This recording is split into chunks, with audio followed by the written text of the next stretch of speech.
Namaste, all the students. Welcome back to the session on the chapter Biological Classification. Already I had given you some information on the kingdom Monera and the different types of classifications proposed by various scientists. The two kingdom system of classification, 5 kingdom systems of classification, the criteria considered by Whittaker and this one Carolus Linnaeus, and also we have studied the classification proposed by Aristotle in case of both plants as well as animals, and the various characters of Monera, the Archaebacteria, Eubacteria, the types of Eubacteria, and other details we have studied.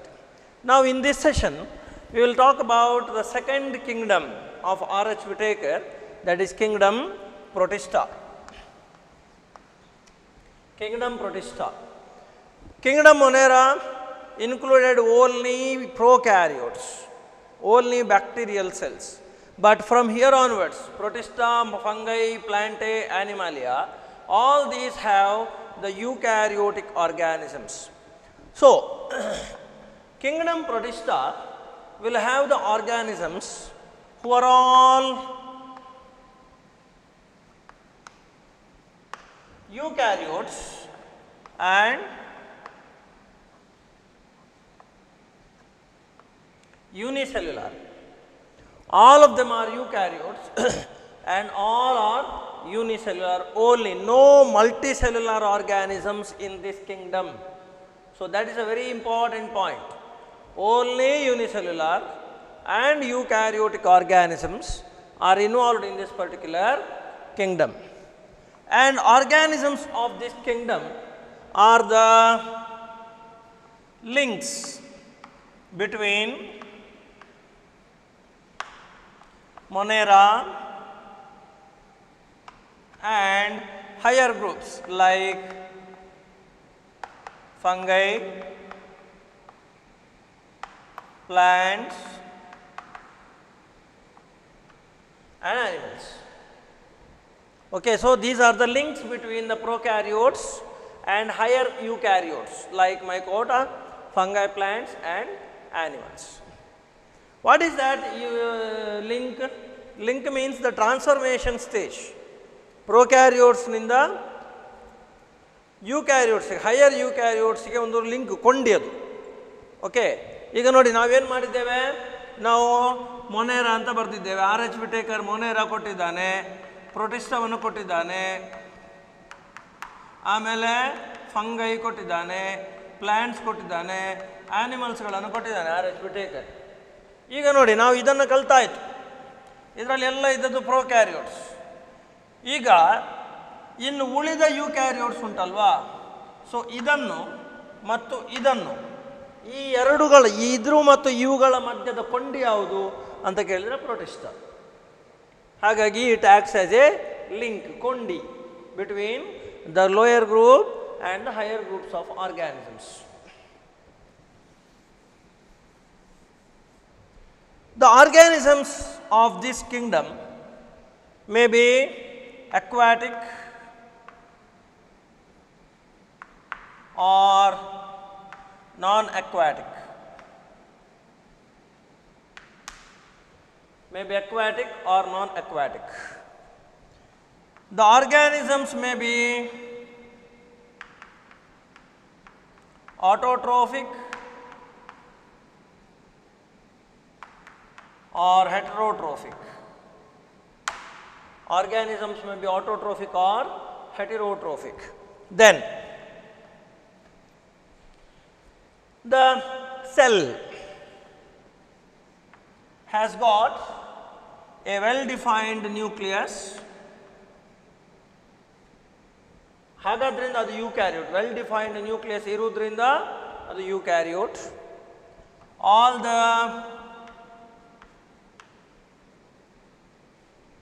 membrane bound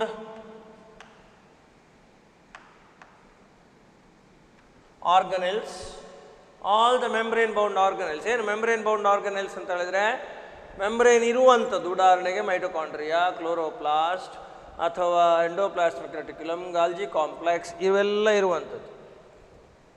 ಆಮೇಲೆ some of them have got flagella or cilia. ಕೆಲವುಗಳಲ್ಲಿ flagella cilia ಕೂಡ ಉಂಟು. And even they may reproduce either by a sexual method or by sexual method. ಯಾವ್ದು ಬೇಕಾದ್ರೂ ಇರ್ಬೋದು. Gamete formation ಆಗಿ zygote formation ಕೂಡ ಇರ್ಬೋದು, ಅಥವಾ ಖಾಲಿ ಸ್ಪೋರ್ ಫಾರ್ಮೇಷನ್ ಆಗಿ ಎಸೆಕ್ಷುವಲ್ ರಿಪ್ರೊಡಕ್ಷನ್ ಕೂಡ ಇರ್ಬೋದು. These are the major characters of Kingdom Protista. 3 ಮಾರ್ಕಿಗೆ ಕೇಳ್ತಾರೆ, right any 3 characters of Protista ಅಂತ ಕೇಳಿದರೆ ಇಷ್ಟಲ್ಲಿ ಯಾವುದಾದ್ರು 3 ಬರೆದ್ರೆ ಸಾಕು. Okay, they are all unicellular. ಇದು ಬಹಳ ಇಂಪಾರ್ಟೆಂಟ್ ಪಾಯಿಂಟ್. ಪ್ರೊಟಿಸ್ಟಾ ಅಂತ ಹೇಳಿ ನಾವು ಡಿಸೈಡ್ ಮಾಡುವುದೇ ಇದರ ಆಧಾರದ ಮೇಲೆ. It got to be eukaryote, it got to be unicellular. ಆಮೇಲೆ link between ಮೊನೆರಾ and the other groups, aquatic or non aquatic, ನೀರಿನಲ್ಲಿರ್ಬೋದು ಅಥವಾ ಮಣ್ಣಿನಲ್ಲಿರ್ಬೋದು. ಆಟೋಟ್ರೋಫಿಕ್, ಹೆಟೆರೋಟ್ರೋಫಿಕ್, ಸ್ವಂತ ಅಡುಗೆಯನ್ನು ಮಾಡಿಕೊಳ್ಳುತ್ತದೆ, ಮಾಡದೇ ಇರ್ಬೋದು. Cell has got a well defined nucleus, so it is eukaryote, and other cell bound organelles, membrane bound organelles. Flagella will be there, cilia will be there in different species of protists, and reproduction takes place either by asexual means or by sexual means. That's by the formation of zygote, fusion of or union of gametes and formation of zygote. So idu general characters of kingdom protista.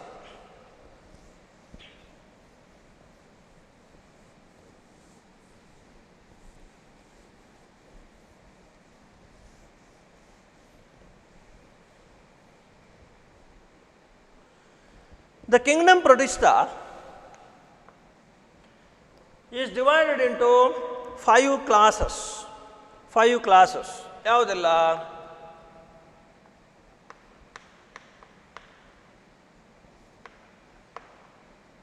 Chrysophyta,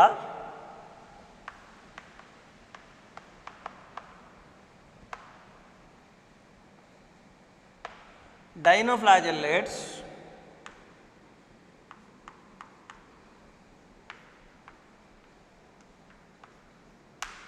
euglenoids,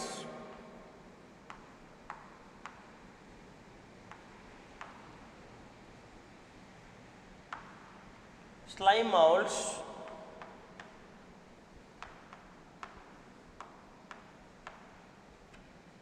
and protozoans. These are the 5 classes of protista. ಯಾವುದೆಲ್ಲ? Chrysophyta, dinoflagellates, euglenoids, the slime molds, and the protozoans. So these are the 5 classes of the kingdom protista. Okay, and we are going to study each of these classes in detail. So let us take up the first class of the kingdom protista, that is the class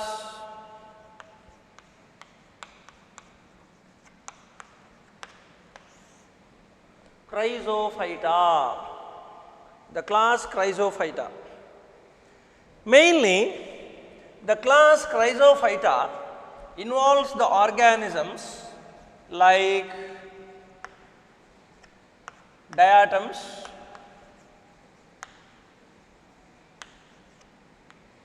and desmids. Diatoms and desmids. Desmids ಅಂತ ಹೇಳಿದ್ರೆ golden algae ಅಂತ ಅರ್ಥ.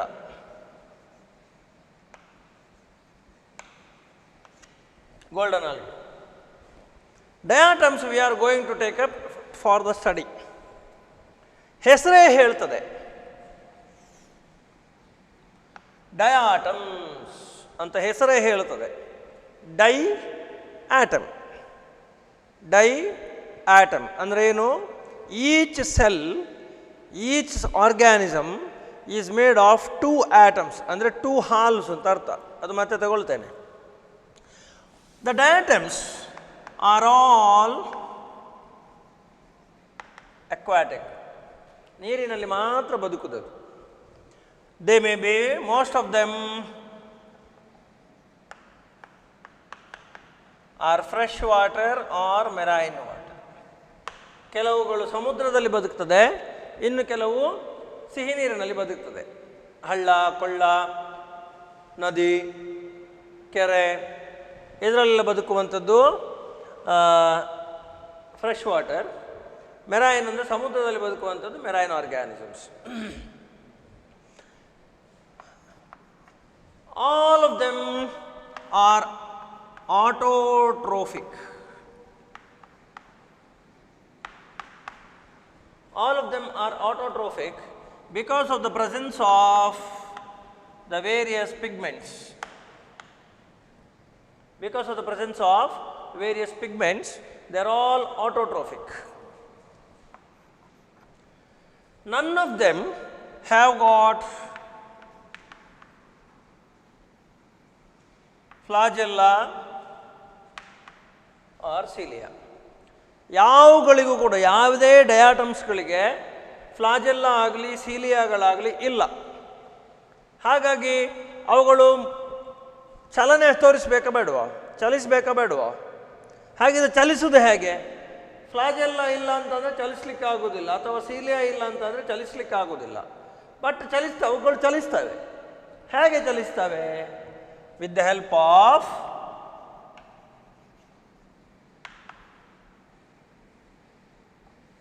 water current passively. ಅದು important. ಅವುಗಳು ಹರಿಯುವ ನೀರಿನೊಟ್ಟಿಗೆ ಚಲಿಸೋದು. ಅಂದರೆ ಅವುಗಳು ಚಲಿಸೋದಲ್ಲ, ನೀರು ಚಲಿಸುವ ಹಾಗೆ ಮಾಡೋದು. ನೀರು ಚಲಿಸ್ತದೆ, ಚಲಿಸುವ ನೀರಿನೊಟ್ಟಿಗೆ ಇದು ಕೂಡ ಹೋಗ್ತದೆ ಅಷ್ಟೇ. Passively they move along the water current passively. ಏನು ಪ್ಯಾಸಿವ್ಲಿ ಅಂದರೆ? What is passively? ಪ್ಯಾಸಿವ್ಲಿ ಅಂತಂದರೆ ಅವುಗಳಾಗಿಯೇ ಹೋಗುವುದಲ್ಲ, ಬೇರೆ ಇದರ ಜೊತೆಗೆ ಇದು ಹೋಗುದು ಅದರಷ್ಟಕ್ಕೆ.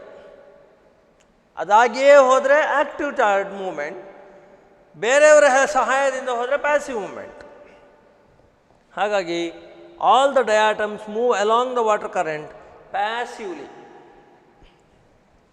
Next, each cell is made of 2 halves.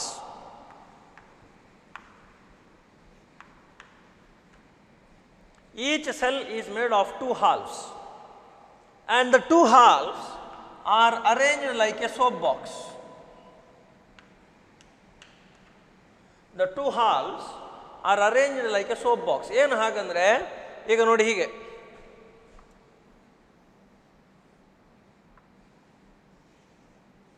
ನೋಡಿ ಹೀಗೆ ನೋಡಿ, ಇದು ಒಂದು ಹಾಫ್, ಇದು ಇನ್ನೊಂದು ಹಾಫ್. ಎರಡು ಹಾಫ್ಗಳು ಒಟ್ಟಿಗೆ ಸೇರಿ ಒಂದಾಗಿದೆ. ನೀವು ಸೋಪ್ ಬಾಕ್ಸ್ ಹೇಗೆ ಉಂಟು ನಿಮ್ಮದು? ಸೋಪ್ ಬಾಕ್ಸನ್ನು 2 ಸಪರೇಟ್ ಭಾಗಗಳು ಉಂಟಲ್ವಾ? ಒಂದನ್ನು ಇಂದ್ರೊಳಗೆ ಇನ್ನೊಂದಕ್ಕೆ ತುರುಗಿಸಿ ಆಮೇಲೆ ಅದನ್ನು ಕ್ಲೋಸ್ ಮಾಡ್ತೀರಿ, ಹೀಗೆ ಅಲ್ವಾ? ಹೀಗೆ ಕ್ಲೋಸ್ ಇರ್ತದೆ ಸೋಪ್ ಬಾಕ್ಸ್. ಹಾಗೆ ನಿಲ್ಲಿಸ ನೋಡಿ, ಒಂದು ಸಣ್ಣ ತುಂಡು, ಇನ್ನೊಂದು ದೊಡ್ಡ ತುಂಡು. ದೊಡ್ಡ ತುಂಡು ಸಣ್ಣ ತುಂಡನ್ನು ಆವರಿಸಿಕೊಂಡಿದೆ ಹೀಗೆ. ಸೆಲ್ ಆರ್ಗನೆಲ್ಸ್ ಎಲ್ಲ ಇದರ ಒಳಗಿರ್ತದೆ. ಪಿಗ್ಮೆಂಟ್ಸು, ನ್ಯೂಕ್ಲಿಯಸ್ಸು, ಉಳಿದ ಸೆಲ್ ಆರ್ಗನೆಲ್ಸು ಎಲ್ಲ ಇದರ ಒಳಗಿರ್ತದೆ. ಸೊ ಡೈ 1, 2. So these organisms are called diatoms. ಅವುಗಳ ಶೇಪ್ ಬೇರೆ ಬೇರೆ ಇರ್ತದೆ. ಅದು ಉದ್ದ, ಈ ರೀತಿ ಉದ್ದ ಇರ್ಬೋದು, ದುಂಡಗೆ ಇರ್ಬೋದು, ಅಂದರೆ ರೌಂಡ್ ಆಗಿರ್ಬೋದು, ಬೇರೆ ಬೇರೆ ಶೇಪ್ನಲ್ಲಿ ಇರ್ತದೆ. Okay, then the cell wall. Cell wall is made of silica. Cell wall is made of silica. ಇದು ಬಹಳ important point. Cell wall is made of silica. ಹಾಗಾದ್ರಿಂದ the cell is very very hard, very very gritty. ಭಯಂಕರ ಗಟ್ಟಿ ಇರ್ತದೆ. ಅದು ಸಾಧಾರಣದಲ್ಲಿ ಒಡಿಲಿಕ್ಕೆ ಆಗೋದಿಲ್ಲ. Silica ಆದ್ರಿಂದ ಅದು glass, ಹಾಗಾಗಿ ಅದು ಸ್ವಲ್ಪ ಗಟ್ಟಿ ಇರ್ತದೆ. ಸುಲಭದಲ್ಲಿ ಅದನ್ನೆಲ್ಲ ಬ್ರೇಕ್ ಮಾಡಲಿಕ್ಕೆ ಆಗೋದಿಲ್ಲ. So it is very very hard because of the presence of silica. ಹಾಗಾಗಿ ಏನಾಗತ್ತೆ ಅಂತಂದರೆ ಈ ಡಯಾಟಮ್ಸ್ಗಳೆಲ್ಲ ಸತ್ತು ಆಫ್ಟರ್ ದ ಡೆತ್ ಅವುಗಳೆಲ್ಲ ನೀರಿನ ಅಡಿಯಲ್ಲಿ ಹೋಗಿ ಶೇಖರಣೆ ಆಗ್ತದೆ. ಡಯಾಟಮ್ಸ್ಗಳು ನೀರಿನಲ್ಲಿ ಬದುಕೋದಲ್ವಾ. ಸೊ ನೀರಿನಲ್ಲಿ ಬದುಕುವ ಸಂದರ್ಭಗಳಲ್ಲಿ ಈ ಡಯಾಟಮ್ಸ್ಗಳು ಸತ್ತ ಮೇಲೆ ಆ ಸತ್ತ ಡಯಾಟಮ್ಸ್ಗಳೆಲ್ಲ ನೀರಿನ ಅಡಿಗೆ ಹೋಗಿ ಶೇಖರಣೆ ಆಗ್ತದೆ, ಒಂದು ದೊಡ್ಡ ಗುಡ್ಡೆ ಆಗ್ತದೆ. ಡಯಾಟಮ್ಸ್ಗಳ ಸತ್ತ ಡಯಾಟಮ್ಸ್ಗಳು ದೊಡ್ಡ ಪರ್ವತ ಆಗ್ತದೆ, ದೊಡ್ಡ ಗುಡ್ಡೆ ಆಗ್ತದೆ. ದ್ಯಾಟ್ ಗುಡ್ಡೆ is called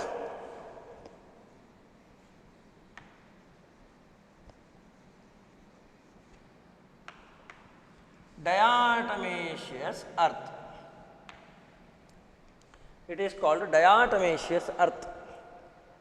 So what is diatomaceous earth? Diatomaceous earth is the collection of all the dead diatoms at the bottom of the aquatic system. I repeat, the huge collection of the dead diatoms at the bottom of the oceans, at the bottom of the aquatic systems is called the diatomaceous earth. ದೊಡ್ಡ ಗುಡ್ಡೆ ಇರ್ತದೆ. ಅದಷ್ಟು ದೊಡ್ಡ ಗುಡ್ಡೆ ಆಗಬೇಕಿದ್ರೆ it takes too much of time, million ವರ್ಷಗಳು ಬೇಕು. Okay, ಇಷ್ಟು ದೀರ್ಘಾವಧಿಯಲ್ಲಿ ಸತ್ತಂತಹ ಎಲ್ಲ ಡಯಾಟಮ್ಸ್ಗಳು ದೊಡ್ಡ ಗುಡ್ಡೆಯನ್ನು ಫಾರ್ಮೇಷನ್ ಮಾಡ್ತದೆ. ಅದನ್ನು ನಾವೇನು ಹೇಳ್ತೇವೆ, ಇಟ್ ಈಸ್ ಕಾಲ್ಡ್ ಡಯಾಟಮೇಷಿಯಸ್ ಅರ್ತ್. ನಾವೇನು ಮಾಡ್ತೇವೆ, ನೀರಿನ ಅಡಿಗೆ ಹೋಗಿ ಈ ಡಯಾಟಮೇಷಿಯಸ್ ಅರ್ಥನ್ನು ಮೇಲೆ ತರ್ತೇವೆ, ಕಲೆಕ್ಷನ್ ಮಾಡ್ಕೊಂಡು ಬರ್ತೇವೆ. ಕಲೆಕ್ಷನ್ ಮಾಡಿಕೊಂಡು ಬಂದು ಅದನ್ನು ಉಪಯೋಗಿಸ್ತೇವೆ. Diatomaceous earth is used for some commercial purposes, for the production of some commercial products. ಯಾವುದೆಲ್ಲ? In the preparation of polishes, in the preparation of some polishes, then in the preparation of some oil filters,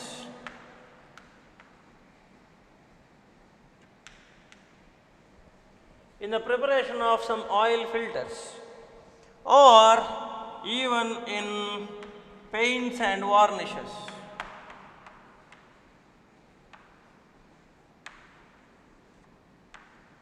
in paints and varnishes ಅಂದರೆ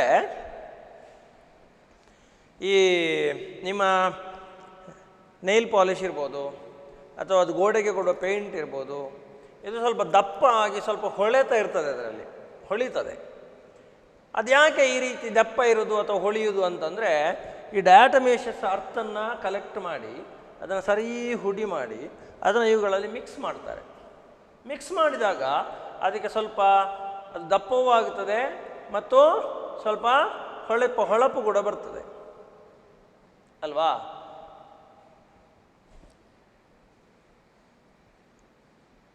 ದೋಸೆಯ ಹಿಟ್ಟು ನೀರಾದರೆ ಅದಕ್ಕೆ ಸ್ವಲ್ಪ ಅಕ್ಕಿ ಹಿಟ್ಟು mix ಮಾಡ್ತೇವೆ ಅಲ್ವಾ, ಆಗ ದೋಸೆ ಹಿಟ್ಟು ದಪ್ಪ ಆಗ್ತದೆ. ಇಲ್ಲಿ ಸಹ ಹಾಗೆ ಇದನ್ನು ಹಾಕಿದರೆ ಅದು ಸ್ವಲ್ಪ ದಪ್ಪ ಆಗ್ತದೆ. ಸೊ ಅದು ನಮಗೆ ಯೂಸ್ ಮಾಡಲಿಕ್ಕೆ ಸುಲಭ ಆಗ್ತದೆ ಮತ್ತು ಸ್ವಲ್ಪ ಹೊಳಪು ಸಿಗ್ತದೆ ಅದಕ್ಕೆ. So that is the reason for using diatomaceous earth. Mainly they are the chief producers. They are the chief producers of aquatic system.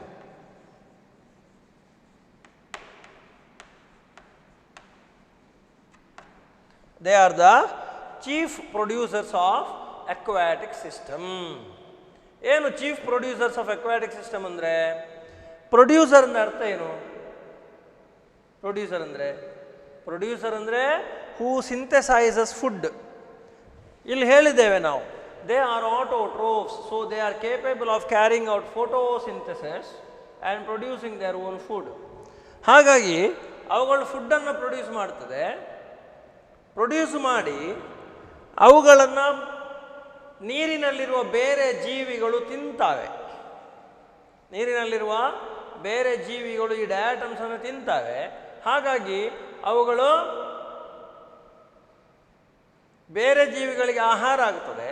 ಹಾಗಾಗಿ they are the chief producers. ಆಹಾರವನ್ನು ಉತ್ಪಾದಿಸುವಂತಹ ಮುಖ್ಯ ಜೀವಿಗಳು ಅವುಗಳು. ಆ ನೀರಿನಲ್ಲಿ ಇರುವಂಥ ಜೀವಿಗಳಲ್ಲಿ ಬಹಳ ಮುಖ್ಯವಾಗಿ ಆಹಾರವನ್ನು ಉತ್ಪಾದಿಸುವಂತಹ ವರ್ಗ ಇದು. ಹಾಗಾಗಿ ಚೀಫ್ ಪ್ರೊಡ್ಯೂಸರ್ಸ್. ಇದರಿಂದಾಗಿ ಉಳಿದ ಜೀವಿಗಳಿಗೆ ಸಹಾಯ ಆಗುತ್ತದೆ. Is that okay? So these are the major characters of diatoms. Okay, ಎಲ್ಲವೂ ಇಂಪಾರ್ಟೆಂಟೇ. ಇದನ್ನು ಕೇಳ್ತಾರೆ ಒಂದು ಮಾರ್ಕಿಗೆ. Name the wall material of diatoms ಅಂತ ಕೇಳಿದರೆ ಸಿಲಿಕಾ ಅಂತ ಬರಿಬೇಕು. ಇದನ್ನು ಕೇಳ್ತಾರೆ 2 ಮಾರ್ಕಿಗೆ. Define diatomaceous earth and write the users ಅಂತ ಕೇಳ್ತಾರೆ. 2 ಮಾರ್ಕಿಗೆ ಕೇಳ್ತಾರೆ, ಗೊತ್ತಿರಲಿ ನಿಮಗೆ. So these are the major characters of, ಮುಖ್ಯ ಗುಣಲಕ್ಷಣಗಳು ಕ್ರೈಸೋಫೈಟಾತ್. Okay,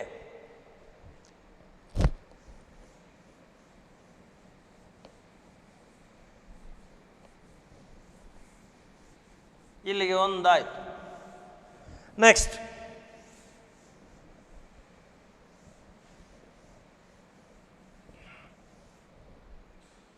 second group of protista is dinoflagellates.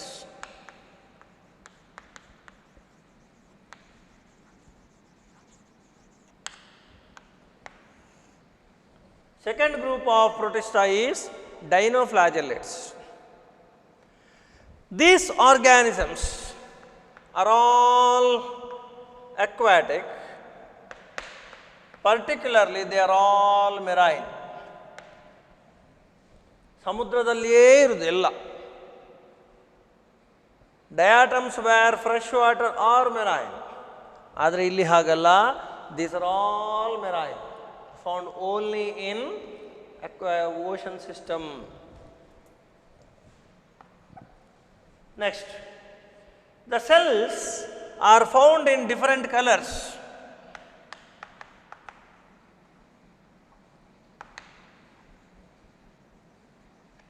The cells are found in different colors. ಯಾವುದೆಲ್ಲ? It may be yellow, green, blue, brown or red, etc. Okay. So in various colors they are found. You know, they are found in different colors. Okay.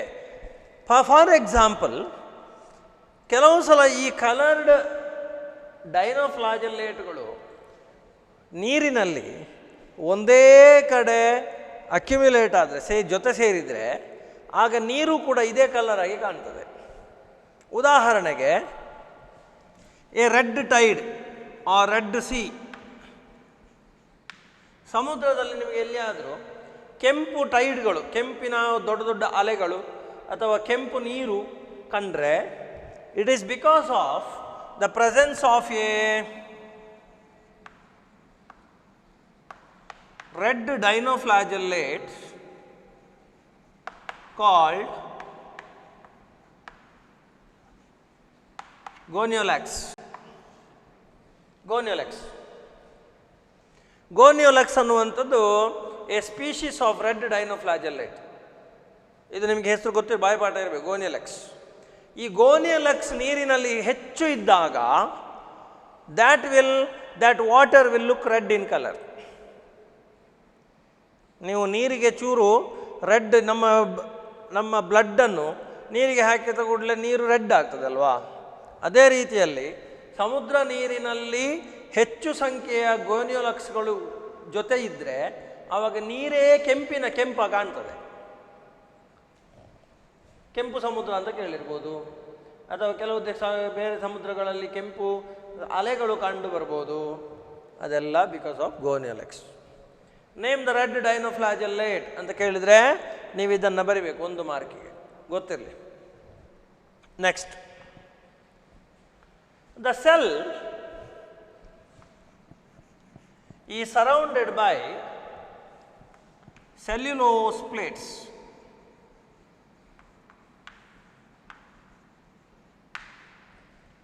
Cell is surrounded by cellulose plates. ಹೇಗದು ಅಂತಂದರೆ,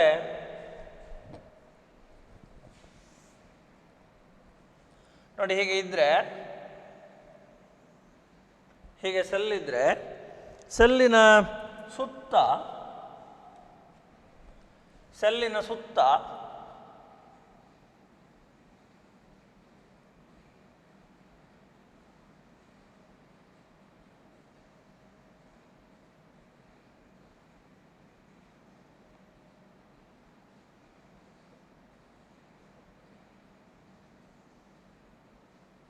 ನೋಡಿ ಹೀಗೆ ಸೆಲ್ಲಿನ ಸುತ್ತ ಈ ರೀತಿಯ ಸೆಲ್ಯುಲೋಸಿಕ್ plates ಇರ್ತದೆ.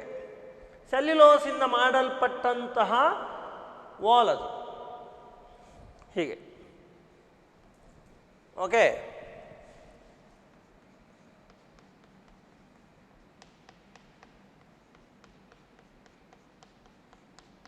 ಹೀಗೆ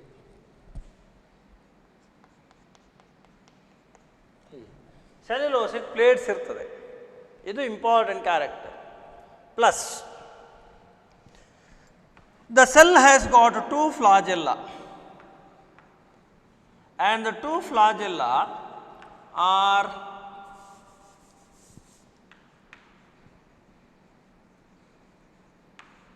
arranged in 2 different directions, one vertically, the other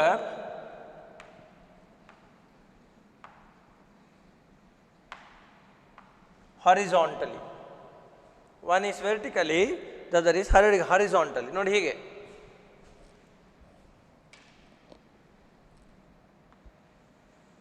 ಒಂದು ಹೀಗೆ ಒಂದು ಹೀಗೆ ನೋಡಿ ಹೀಗೆ ಇದ್ದರೆ ಒಂದು ಹೀಗೆ ಇರುತ್ತೆ, ಒಂದು ಹೀಗೆ ಅಡ್ಡ ಇರುತ್ತೆ. Okay, so one is arranged vertically, the other is arranged horizontally. ಅಂದರೆ ಈ ಸೆಲ್ಯುಲೋಸಿಕ್ ಪ್ಲೇಟ್ನ ಯಾವುದಾದ್ರೂ ಒಂದು ಗ್ರೂವಿಂದ, ಒಂದು ಜಾಗದಿಂದ 2 ಫ್ಲಾಜೆಲ್ಲಾಗಳು ಪ್ರೊಡ್ಯೂಸ್ ಆಗ್ತದೆ. ಅದರಲ್ಲಿ ಒಂದು ಫ್ಲಾಜೆಲ್ಲ ಉದ್ದಕ್ಕೆ ಹೋಗ್ತದೆ, ಒಂದು ಫ್ಲಾಜೆಲ್ಲ ಅಡ್ಡಕ್ಕೆ ಹೋಗ್ತದೆ. ಓಕೆ, ಸೊ ಒಂದು ಫ್ಲಾಜೆಲ್ಲಮ್ ಉದ್ದ ಬೆಳೀತದೆ, ಎತ್ತರಕ್ಕೆ ಬೆಳೀತದೆ, ಇನ್ನೊಂದು ಫ್ಲಾಜೆಲ್ ಅಡ್ಡಕ್ಕೆ ಬೆಳೀತದೆ. ಹಾಗಾಗಿ ಅದನ್ನು ಡೈನೋಫ್ಲಾಜೆಲ್ಲೇಟ್ ಅಂತ ಕರೆಯೋದು. ಡೈನೋಫ್ಲಾಜೆಲ್ಲೇಟ್ 2 ಬೇರೆ ಬೇರೆ ದಿಕ್ಕಿನಲ್ಲಿ ಫ್ಲಾಜೆಲ್ಲಾಗಳು ಇರುವುದರಿಂದ it is called dinoflagellate. Okay, sometimes ಕೆಲವು ಸಲ ಡೈನೋಫ್ಲಾಜೆಲ್ಲೇಟ್ಗಳು ಹೆಚ್ಚು ನೀರಿನಲ್ಲಿ ಇದ್ದರೆ, ಅವುಗಳ ಜನಸಂಖ್ಯೆ, ಡೈನೋಫ್ಲಾಜೆಲ್ಲೇಟ್ಗಳ ಜನಸಂಖ್ಯೆ ನೀರಿನಲ್ಲಿ ಹೆಚ್ಚಿದ್ರೆ the water become toxic. Okay, water becomes toxic. ಯಾಕಂತ ಹೇಳಿದ್ರೆ ಅವುಗಳ ಒಳಗಿರುವಂತಹ ಟಾಕ್ಸಿಸಿಟಿಯನ್ನು ಹೊರಗೆ ನೀರಿಗೆ ಬಿಟ್ಟು ಬಿಡ್ತದೆ. ಆವಾಗ ನೀರು ಬಿಕಮ್ಸ್ ಟಾಕ್ಸಿಕ್. ಸೊ ಈ ನೀರನ್ನು ಸೇವಿಸಿದ ಉಳಿದ ಜೀವಿಗಳು ಕೂಡ ಸತ್ತೋಗ್ತದೆ. ಸೊ ಇದೊಂದು ಸಮಸ್ಯೆ ಉಂಟು. ಅರ್ಥ ಆಯ್ತಾ? ನೀರಿನಲ್ಲಿ ಒಂದೇ ಜಾಗದಲ್ಲಿ ತುಂಬ ಡೈನೋಫ್ಲಾಜೆಲ್ಲೇಟ್ಗಳು ಒಟ್ಟಿಗೆ ಬದುಕಿದರೆ ಒಂದು ಕಲರ್ ಕೊಡ್ತದೆ, ಅದರ ಒಟ್ಟಿಗೆ ಅವುಗಳ ಒಳಗಿರುವಂತಹ ಟಾಕ್ಸಿಸಿಟಿ ಅಂದರೆ ಅರ್ಥ ಏನು? ವಿಷಕಾರಿ ವಸ್ತುಗಳು. ಈಗ ನಮ್ಮಲ್ಲಿಯೂ ಟಾಕ್ಸಿಕ್ಸ್ ಪ್ರೊಡ್ಯೂಸ್ ಆಗ್ತದೆ, ಅದು ಎಕ್ಸ್ಕ್ರಿಷನ್ನಲ್ಲಿ ಹೋಗ್ತದೆ. ಅಲ್ಲಿಯೂ ಹಾಗೆ ಒಳಗೆ ಉತ್ಪತ್ತಿಯಾದ ಟಾಕ್ಸಿನ್ಸ್ಗಳು, ವಿಷಕಾರಿ ಪದಾರ್ಥಗಳು, ಅದು ಹೊರಗೆ ನೀರಿಗೆ ಬಿಡಲ್ಪಡ್ತದೆ. ನೀರಲ್ಲಿ ಅದು ಉಳಿದ ಜೀವಿಗಳಿಗೆ ಪರಿಣಾಮವನ್ನು ಉಂಟು ಮಾಡ್ತದೆ. So that is the problem. Is that okay? So these are some of the major characters of dinoflagellates. 2 ಮಾರ್ಕಿಗೆ ಬರ್ತದೆ ಸಾಮಾನ್ಯವಾಗಿ. ಇದು ಒಂದು ಸೆಲ್ ಸ್ಟ್ರಕ್ಚರ್ ಅಲ್ಲಿ ಹೇಳಬೇಕಾಗಿರೋದು ನೀವು, ಇದು ಸೆಲ್ ಪ್ಲೇಟ್ ಮತ್ತು ಫ್ಲಾಜೆಲ್ಲ ಇನ್ ಡಿಫರೆಂಟ್ ಡೈರೆಕ್ಷನ್ಸ್, ಮತ್ತು ಗೋನಿಯೋಲಕ್ಸ್. ಇದು ಮೇನ್ ವಿಷಯಗಳು, dinoflagellates. Okay,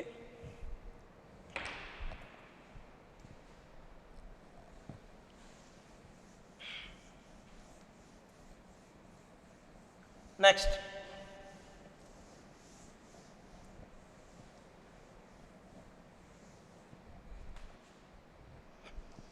Third group of protistans is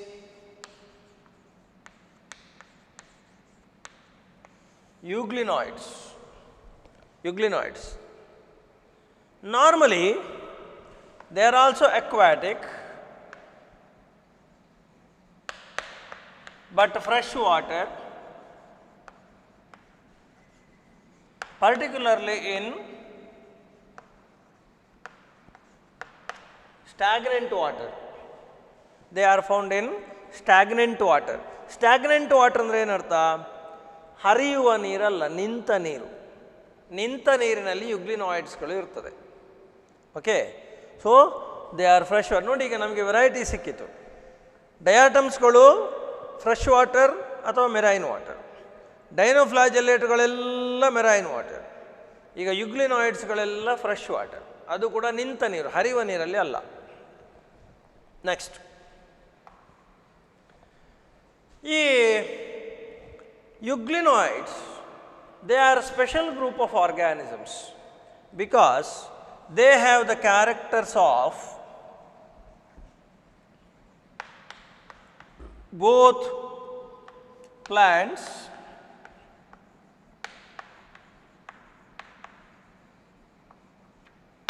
and animals.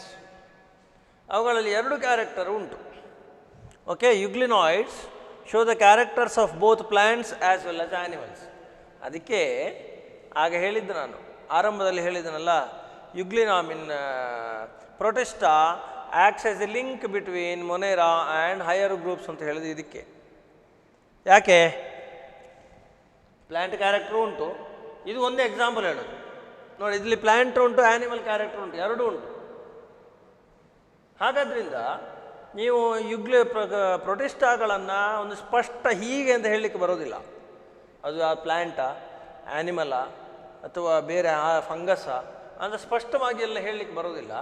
ಸಾಮಾನ್ಯ ಎಲ್ಲ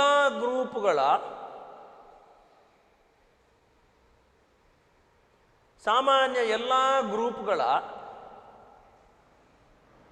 ಕ್ಯಾರೆಕ್ಟರ್ಗಳು ಈ ಆರ್ಗ್ಯಾನಿಸಮ್ಸ್ನಲ್ಲಿ ಇರ್ತದೆ.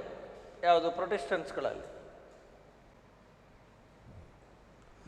Which are the plant characters? Plant character is that it has got pigments. It has got pigments, hence they can carry out photosynthesis.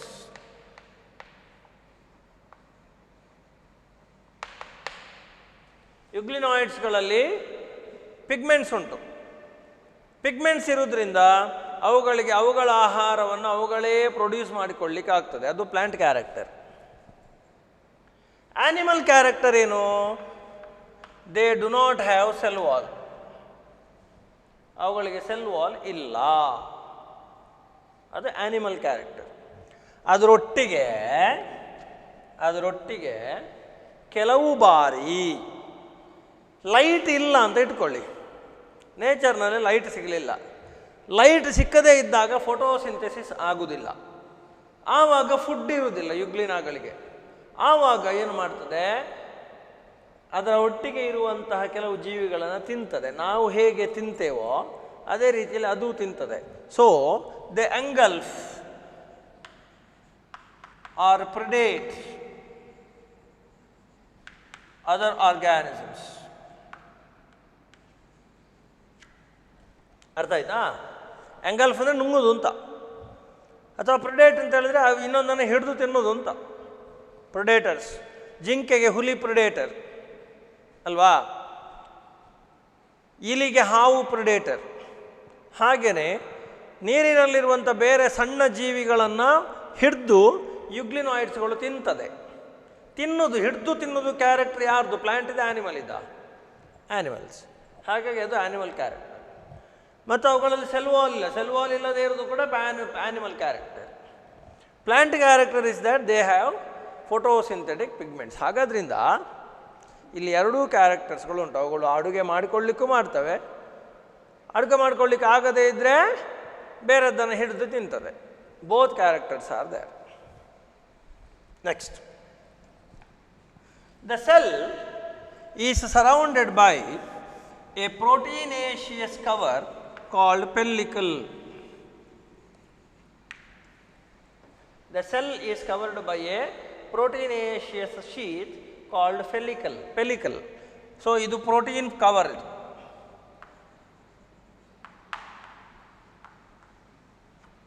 ಅದು protein cover ಅಂದರೆ ನೋಡಿ, ಹೀಗೆ cell ಇದ್ದರೆ ಈ ಸೆಲ್ಲಿನ ಸುತ್ತ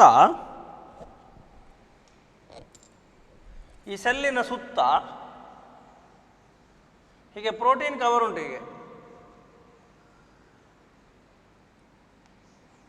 ಹೀಗೆ ಪ್ರೋಟೀನ್ ಕವರ್ ಉಂಟು. ಅದು ಪ್ರೋಟೀನ್ ಆಗಿರೋದ್ರಿಂದ ಅದು ಗಟ್ಟಿ ಇರುವುದಿಲ್ಲ. ಓಕೆ, ಗಟ್ಟಿ ಇರುವುದಿಲ್ಲ ಅದು. ಹಾಗಾಗಿ it is flexible.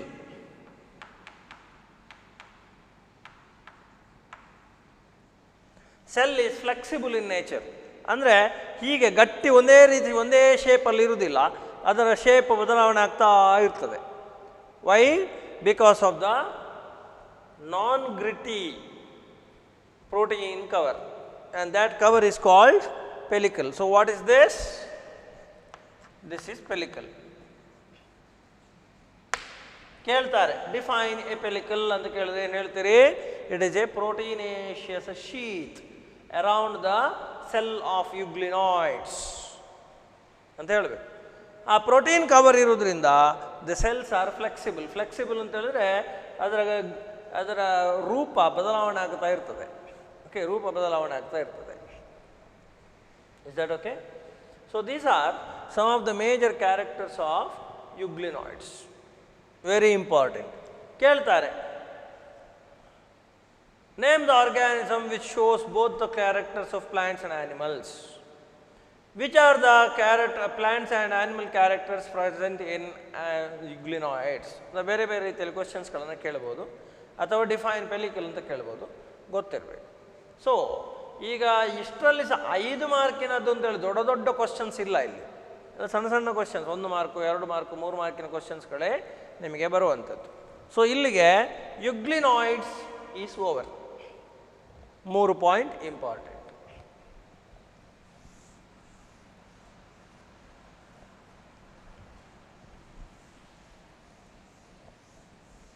Next, fourth group of protistans is slime molds.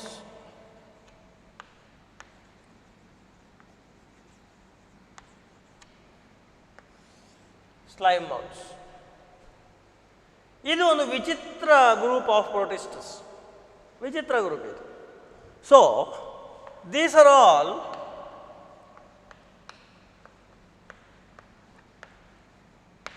ಸ್ಯಾಪ್ರೋಫಿಟಿಕ್ protists.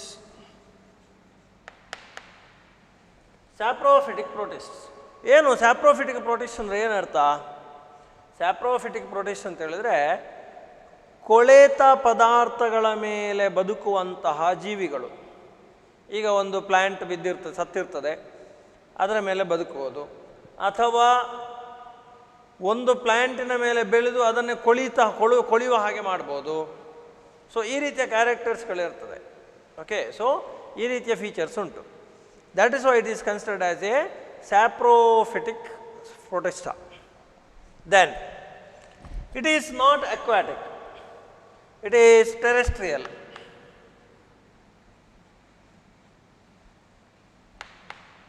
It is terrestrial, growing on the plants or dead matters. Dead matters. ಅದು ಎಲೆಗಳ ಮೇಲೆ ಎಲ್ಲ ಒಂಥರ ವಿಚಿತ್ರ ಸ್ಟ್ರಕ್ಚರನ್ನು ಫಾರ್ಮೇಷನ್ ಮಾಡಿ ನೋಡುವಾಗಲೇ ಒಂದು ರೀತಿಯ ಹೇಸಿಗೆ ಅನಿಸ್ತದೆ ನಮಗೆ. ಓಕೆ, ಸೊ ಆ ರೀತಿಯಾದಂತಹ ಒಂದು ಬೆಳವಣಿಗೆಯನ್ನು ನಾವು ಸ್ಲೈಮ್ ಮೌಲ್ಡ್ಸ್ಗಳಲ್ಲಿ ಕಾಣ್ಬೋದು. ಆಮೇಲೆ very importantly, the cells of slime moulds will aggregate together and form something called plasmodium. Okay, cells of slime molds will aggregate among each other and produce a particular structure called plasmodium. ಉದಾಹರಣೆಗೆ ಈಗ ಇದೊಂದು plasmodium ಅಂತ ಇಟ್ಕೊಳ್ಳಿ. ಈಗ ಅದರಲ್ಲಿ ತುಂಬ cells ಇರ್ತದೆ. All the cells of slime malls will aggregate each other. ಹೀಗೆ ನಾವು ದಿಸ್ ಈಸ್ ಎ ಪ್ಲಾಸ್ಮೋಡಿಯಂ. ಆದರೆ this plasmodium under unfavourable conditions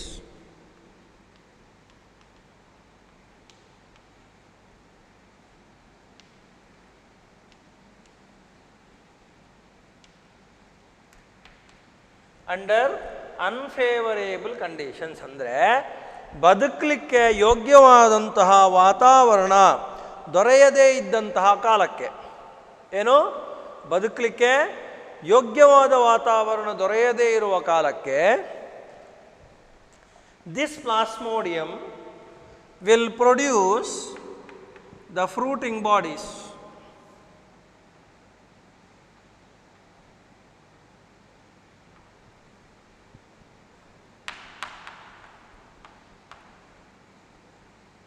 So during unfavorable conditions, the plasmodium produces fruiting bodies.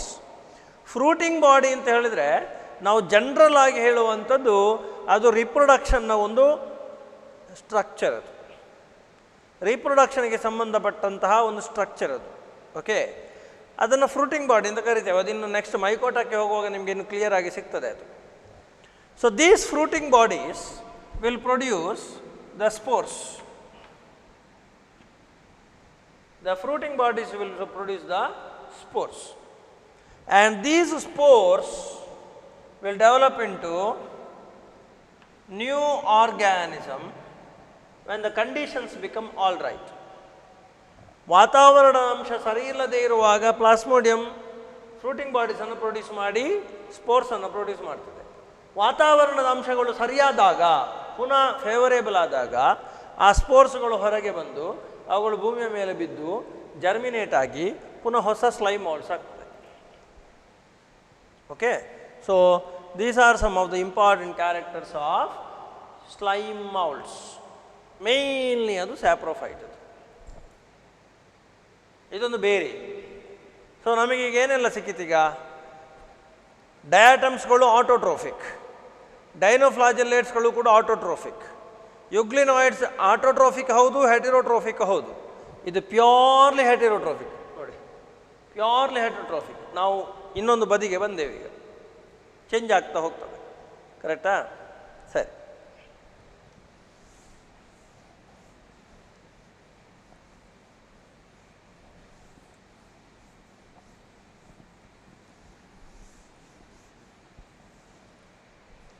So final class or last class of the protistans is protozoans.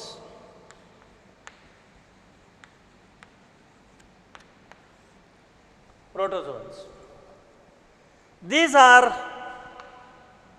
more close to animals.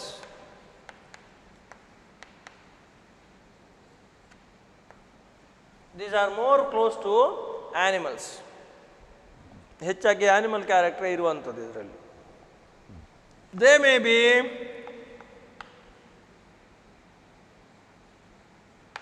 Parasites R free living.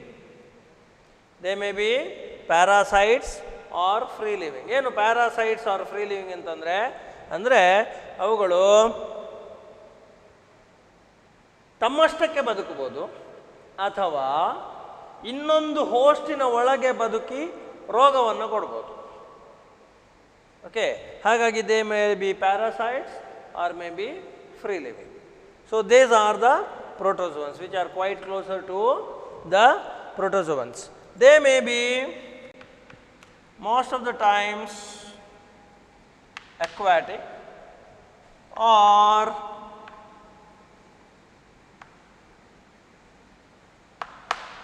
non-aquatic. Aquatic ಇರ್ಬೋದು, aquatic ಅಲ್ಲದೇ ಇರ್ಬೋದು, ಹೇಳಲಿಕ್ಕಾಗೋದಿಲ್ಲ. ಎರಡೂ ರೀತಿಯದ್ದು ಉಂಟು, ಬೇರೆ ಬೇರೆ types of species.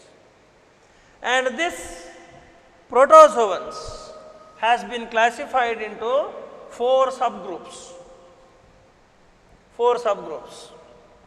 ಯಾವುದೆಲ್ಲ? ಒಂದು, ದ ಅಮೀಬಾಯ್ಡ್ ಪ್ರೋಟೋಸೋವನ್ಸ್.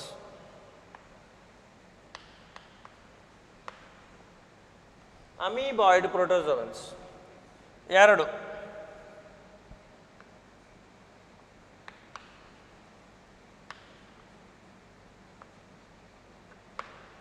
ಫ್ಲಾಜೆಲ್ಲೇಟೆಡ್ ಪ್ರೋಟೋಸೋವನ್ಸ್. ಮೂರು, ಸೀಲಿಯೇಟೆಡ್ ಪ್ರೋಟೋಸೋವನ್ಸ್. ನಾಲ್ಕು,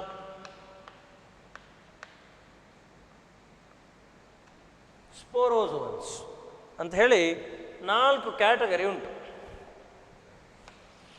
ನೋಡುವ, ಒಂದೊಂದೇ ನೋಡುವ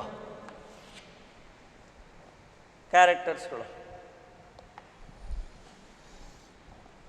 So there are 4 types of protozoans: amoeboid protozoa, flagellated protozoa, ciliated protozoa, and the sporozoans.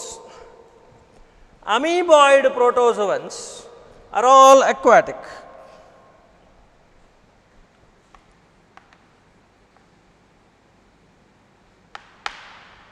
They are all aquatic. Okay, and they have the false,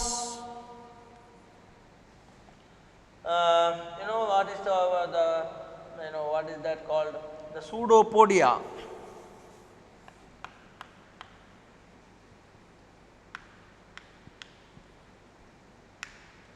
They have something called pseudopodia to catch organisms, to engulf the organisms.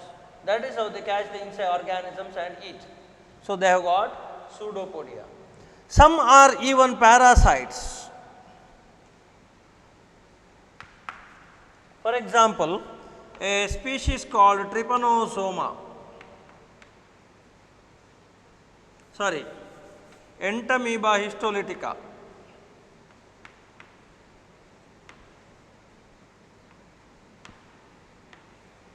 Entamoeba histolytica will cause it's a parasite, it causes the disease. What is that disease? That disease is the amoebiosis, amoebic dysentery. So very dangerous one. Okay, so this is about simple group of organisms. They have the pseudopodia to catch organisms so that they can get the food. Flagellated protozoa are having flagella.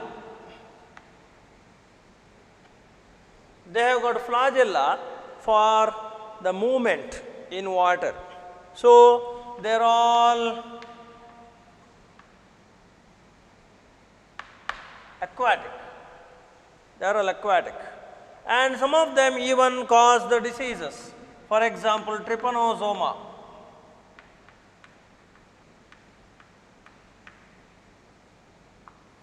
They cause diseases. Okay, so they are made of flagella. Ciliated protozoa are made of cilia. They are made of cilia, and they are also aquatic. They are also aquatic, and they have something called gullet. They have an opening in one part of the body. That opening is called gullet, and through gullet the food is consumed. How? Say for example, ಈಗ ನೋಡಿ paramecium. ಪ್ಯಾರಾಮೀಷಿಯಂನಲ್ಲಿ ಈ ರೀತಿಯ structure ಉಂಟು. ಈ ರೀತಿಯ structure ಉಂಟು ನೋಡಿ, ಈ ರೀತಿಯ ಸ್ಟ್ರಕ್ಚರ್ ಉಂಟು. This is called gullet. ಇಡೀ paramecium is covered over by cilia. Thousands of cilia will be there like this.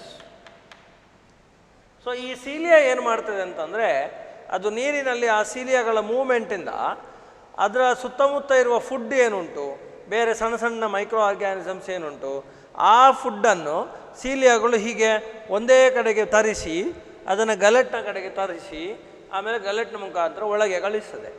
That is how the paramecium gets the food. ನೋಡಿ, ಇದೊಂದು ಸ್ಪೆಷಲ್. ಏನು ಮಾಡುತ್ತೆ ಸೀಲಿಯಾಗಳು? ಸೀಲಿಯಾಗಳೆಲ್ಲ ಅವುಗಳ ಮೂಮೆಂಟ್ನಿಂದಾಗಿ ಆಚೆ ಈಚೆಯಿಂದಿರೋ ಫುಡ್ಡನ್ನು ಒಟ್ಟಿಗೆ ಮಾಡಿ ಅದನ್ನು ಒಳಗೆ ತಂದು ಗಲೆಟ್ನ ಮುಖಾಂತರ ಒಳಗೆ ಸೇರಿಸ್ತದೆ.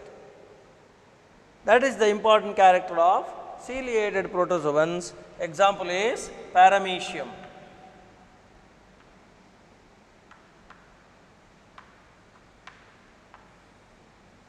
Paramecium.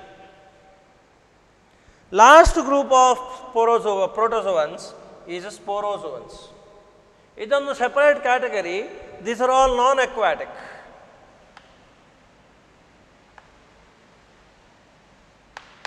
ಮತ್ತು ಅವುಗಳ ಲೈಫ್ ಸೈಕಲೇ ಡಿಫರೆಂಟ್ ಆಗಿ ಉಂಟು. So most of them R at least A few of them have parasitic mode of life cycle. For example, the organism like Plasmodium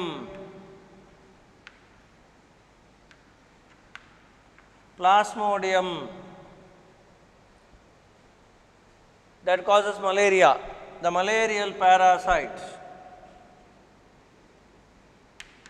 is one such.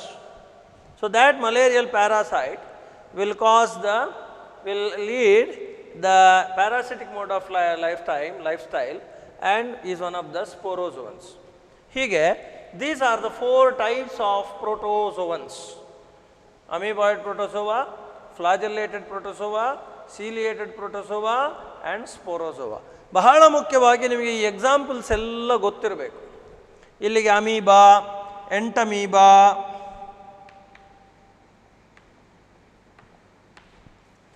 ಇಲ್ಲಿಗೆ ಟ್ರಿಪನೋಸೋಮಾ ಗೊತ್ತಿರಲಿ ನಿಮಗೆ. Trypanosoma causes a disease called sleeping sickness.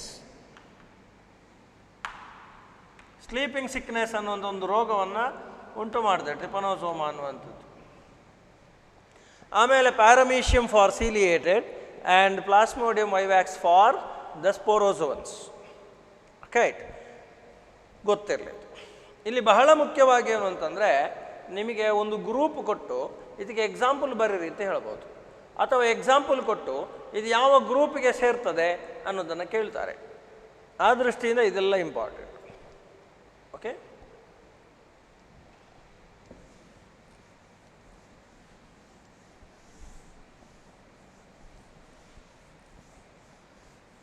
So ಈಗ ನೀವು broad ಆಗಿ ಎಲ್ಲ 5 ಗ್ರೂಪನ್ನು ತಗೊಂಡ್ರೆ, ಕ್ರೈಸೋಫೈಟಾ,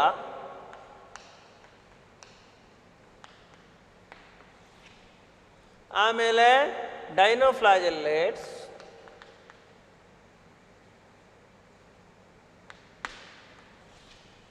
slime moulds,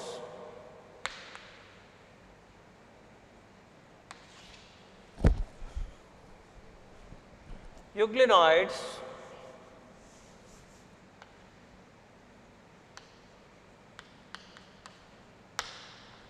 slime moulds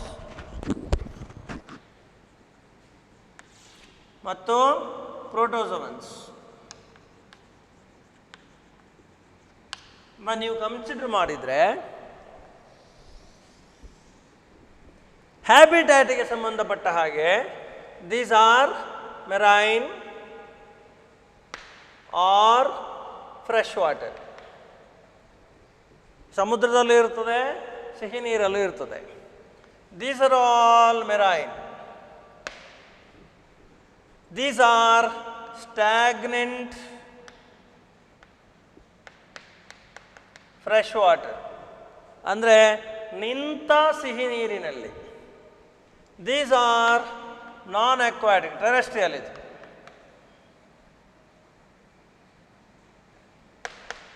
ಆಮೇಲೆ ಇದು ಅಕ್ವಾಟಿಕ್ ಅಥವಾ ನಾನ್ ಅಕ್ವಾಟಿಕ್. ನೋಡಿ, ಎಲ್ಲ ವೇರಿಯೇಷನ್ಸ್ ಬಂತು. ಇದು ಒಂದು, this is how you should differentiate. ಆಮೇಲೆ ಮೋಡ್ ಆಫ್ ನ್ಯೂಟ್ರಿಷನ್ಗೆ ಸಂಬಂಧಪಟ್ಟ ಹಾಗೆ ಇದು ಆಟೋಟ್ರೋಫಿಕ್, ಇದು ಸಹ ಆಟೋಟ್ರೋಫಿಕ್. ಇದು ಆಟೋಟ್ರೋಫಿಕ್ ಹೌದು, ಹೆಟ್ರೋಟ್ರೋಫಿಕ್ ಹೌದು. ಇದು ಹೆಟ್ರೋಟ್ರೋಫಿಕ್, ಪರ್ಟಿಕ್ಯುಲರ್ಲಿ ಸ್ಯಾಪ್ರೋಫಿಟಿಕ್. ಇದೆಲ್ಲ ಹೆಟ್ರೋಟ್ರೋಫಿಕ್. ನೋಡಿ, ವೇರಿಯೇಷನ್ಸ್ ನೋಡಿ, ಆಯಿತಾ. ಆಮೇಲೆ ಇದರಲ್ಲಿ ಮುಖ್ಯವಾಗಿರುವ ಕ್ಯಾರೆಕ್ಟರ್ ಏನು? Silica and made of 2 cells, 2 halves. ಆಯಿತಾ. ಆಮೇಲೆ ನೋ ಫ್ಲಾಜೆಲ್ಲ.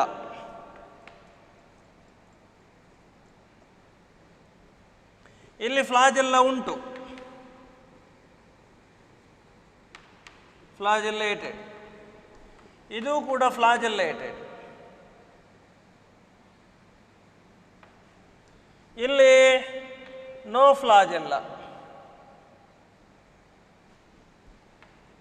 ಇಲ್ಲಿ ಎರಡು ಉಂಟು, ಫ್ಲಾಜೆಲ್ಲ ಇರ್ಬೋದು ಕೆಲವುದರಲ್ಲಿ, ಅಥವಾ ನಾನ್ ಫ್ಲಾಜೆಲ್ಲೇಟೆಡ್ ಕೆಲವುದರಲ್ಲಿ ಇಲ್ಲ, ಎರಡು ರೀತಿ. ನಾನು ಇಲ್ಲಿ ಒಂದು ಹೇಳಲಿಕ್ಕೆ ಬಿಟ್ಟುಬಿಟ್ಟೆ, ಮರೆತು ಬಿಟ್ಟೆ.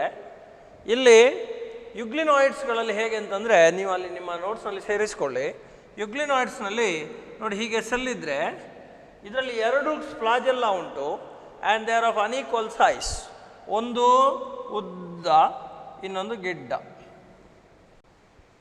So euglenoids have got 2 ಫ್ಲಾಜೆಲ್ಲ.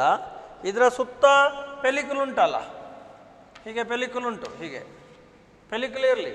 ಅದರೊಟ್ಟಿಗೆ there are 2 flagella in each euglenoid which is of different size, different length.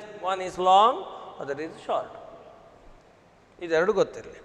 ಆಮೇಲೆ ಇಲ್ಲಿ ಮುಖ್ಯವಾಗಿ ವಿಷಯ ಏನು ಅಂತಂದರೆ, ಡೈನೋಫ್ಲಾಜೆಲ್ಲೇಟ್ನಲ್ಲಿ ಸೆಲ್ಯುಲೋಸಿಕ್ ಪ್ಲೇಟ್,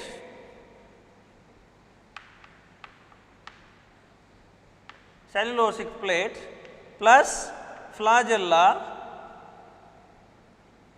ಇನ್ ಡಿಫರೆಂಟ್ ಡೈರೆಕ್ಷನ್ಸ್. ಇದು ಮುಖ್ಯ ವಿಷಯ, ಡಿಫರೆಂಟ್ ಡೈರೆಕ್ಷನ್ಸ್. ಇಲ್ಲಿ ನೋ ಸೆಲ್ ವಾಲ್,